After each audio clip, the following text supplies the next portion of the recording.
You know what? I think you will either really like this video or not like it at all, because I am personally very excited since this is my very first speaker review. And since this is the very first time, I'm not quite sure what I should cover in which way. And audio and everything audio related is something that I have a lot of passion for, that I am very excited about. And I will try to kind of translate that over the cam, make it a little bit entertaining, but very casual. That's maybe why a thumbs up for the sweatpants, because after all, it's 11 p.m. And these videos are supposed to be something chill, but also informative, but maybe also actually something that people would like to watch who aren't really even interested at all into speakers. But one very fortunate thing is that the very first pair of speakers that I'm going to review today, the Cambridge Audio Aeromax 2, are, I would say, a very solid entry into the, I would say, mid-tier entry level, because they cost around $500 or euros a pair. And I know this maybe doesn't sound like a little for many, and after all, there are like $250 speakers a pair, even floor standing ones. But like I said, this is a very nice entry into hi-fi, because obviously you can get something bigger, cheaper, and you might expect it has a lot more drivers, it's a lot bigger and it's cheaper, it just has to be better. Well, believe me, I've tried $250 speakers, a pair of floor standing ones, and they can maybe go deeper, they can maybe play louder, but not hi-fi quality. This, I have to say, once you've seen the review, will deliver just that. And I would say the first thing we should actually already talk about is the design. It's a very clean and minimalistic design. As you can see here, everything with nice black glossy finish. It's a lacquer. Actually holds up quite well, because usually I'm a little bit hesitant about these because they scratch up quite quickly. But these seem to hold up a little bit better than the cheap lacquer. So this is quite good. You can definitely see some scratches already, but not a lot. And it's also available in white, in case you prefer it on the camera. I hope black is visible enough, because white is usually a nice contrast for the speakers. And by now, I have to say, since you see a few other white speakers here, I kind of tend to prefer something a little bit brighter, because I like the contrast of black drivers and then, of course, the speakers. But if we already talk about the sound, or this, I mean the design, obviously, just to compare the size here real quick. This is the Aeromax 2, and as you can see here, for example, the Stereo M from Teufel. They are a little bit taller, but therefore shorter. In the end, it doesn't really matter, because it's the main volume that just counts. But this is also about €1,000 a pair speaker, but it's powered network speakers. So completely different kind of use case scenarios, because this, as you can see already on the back, is straight still classic passive one with 2 terminals. The terminals quality is absolutely nice. Obviously, they are supporting bananas, which is what I use. It's just so much more convenient. In terms of design, I have to say, the size, well done, because they are more into the depth. They don't take too much space up in the width, but they could maybe be a little bit too deep for some people on their bookshelf.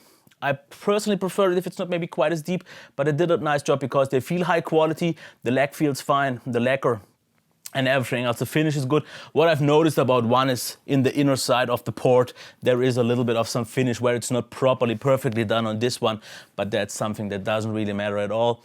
And since we've covered already that, let's talk a little bit about something that I'm actually not planning to talk too much about in reviews. The driver, the Constellation, because what we have here is a 2-inch tweeter and a 6.5-inch, let's say, bass driver. It's of course for the mids and also for the bass, which especially here on the 2-inch one is bigger than usual, because I compared it just today with a few similar ones in terms of price and so on, and 2 inches is about 1 inch bigger than the most usual ones. Of course there is a difference here, because here we have a flat tweeter, usual ones are cones, and therefore this is just not quite as comparable. But 2 inches is nice, and 6.5 inches should deliver a quite nice bass.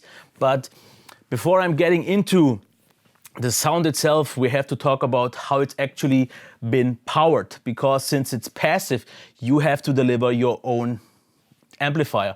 Of course, everyone who's a little bit into hi-fi already knows that, but for those who don't know, powered ones, like for example the Stereo M, they have all internals, all electric parts, the power engine inside the amplifier. These ones still need these. Since this is though, after all, entry level, you don't need something super high powered. What I got from Cambridge as well, as along with these, is the CX-A80, which is an integrated amplifier with 80 watts, since the name CX-A80.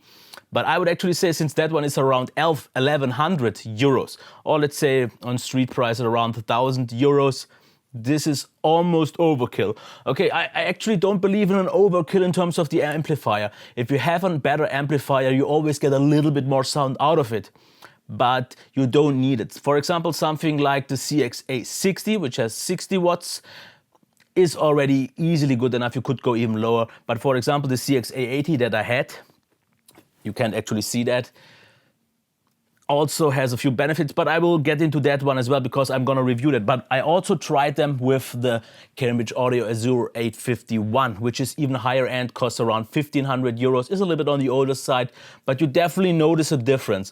Already with the CX-A80, I think you can pretty much use most of the potential out of them. With the with the Azure, it got even nicer because the soundstage sounded a little bit brighter, a little bit more open.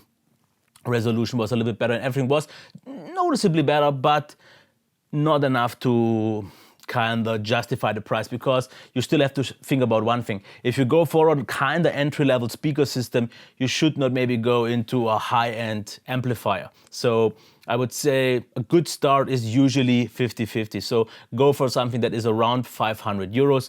If it is a stereo amplifier. Of course, if you want it for an AV receiver, I don't know, because this is still primarily a stereo speaker system, which is used to be with an integrated amplifier.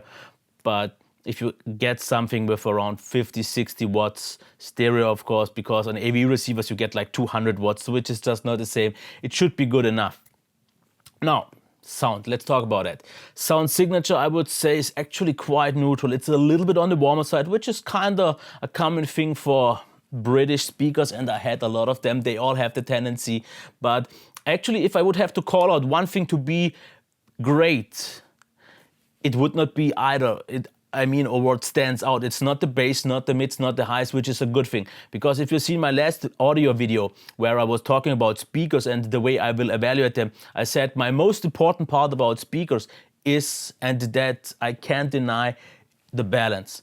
Because if anything falls out of shape, because for example the stereo M, they can deliver a deeper bass and way more bass, but it's too much and everything else falls apart, and I have rather a little bit less bass than here. For example, these go down to, at least from the spec sheet, down to 40 Hertz. But that they do very well, which the stereo M don't, because even if they go lower, it's not a high quality bass. What I should also mention though is, if that's not enough bass for you, there is also an Aeromax 6, which costs twice the price, which is around 1,000 euros for a pair. That one should go down to 30 Hertz in case that's good enough. But I would say this is very well suited if you don't have the biggest room and if you're quite close to that, because otherwise I just noticed that the bass is able to produce a nice bass, but it just doesn't go super deep below. And I've seen a few other reviews where they kind of praise the bass, and I have to say the quality of the bass is nice, because up to that point it can go down to, it produces very clean, it's kind of punchy enough. But let's just not forget, this is a bookshelf speaker and it's entry level. So of course there are other ones, higher end ones, that can produce something way deeper in terms of bass, sub bass and everything else, also more resolution and just more separation of the sounds. But you can't expect more from, I would say, entry-level speaker like this after all. For $500, the bass is done on a really good level, but it's just not super low. For especially music that needs that, or if you watch maybe movies on this, you will definitely not miss out on something if you haven't heard anything that goes deeper. But for example, I had enough here in for a comparison, and you definitely then feel that just something is missing at the lower end, but it's not lacking in the frequency balance, which is important, because so many, if they don't have maybe enough bass, there could be a lack of bass between, for example, where it translates from the bass to the mids. This is not the case here. The transition here is absolutely smooth and the balance feels right. There is no dip in the sound where it might sound thin, and it's also not kind of too thick, which for example the stereo M has this issue. So that's something that I definitely have to applaud them. The balance in the lower end segment is nice. It's also a little bit on the warmer side, just think about the thing, it doesn't go super deep. For most situations, especially, this is something that we just have to consider. Bookshelf speakers are for maybe people who don't have too much space, which means maybe in a flat where you can't really use too high volumes anyways, and you can't play too much bass because otherwise you will disturb your neighbors. And I think this is actually where this one comes in, because you never get into the bass where it could become an issue, especially also when it comes to positioning them in the room. Because since they don't go too deep, you don't really have any issues with reflections of the bass in the room. You have the port for the ported system also on the front, so you can put it actually quite close to the wall without getting any issues. So even the position in the room is quite easy to be done. It doesn't go too deep, so it should not kind of start to get too heavy, too thick in terms of bass. So this is for people who have a smaller room, who just aren't too far away. Because if we are already talking about too far away, I have to say the soundstage is really good and everything feels fine. But I've also noticed two things. It sounds good, or it's like, I would say it sounds best at a kind of moderate volume. Because if it's a little bit too low, I just found that things sounded a little bit too distant compared to some other speakers that I had here. So that's why I wanted to kind of keep a certain level of volume intact, so I feel kind of in the sweet spot, which is actually quite wide here. Because the way you position them, you can sit out of the sweet spot and things always sound quite good.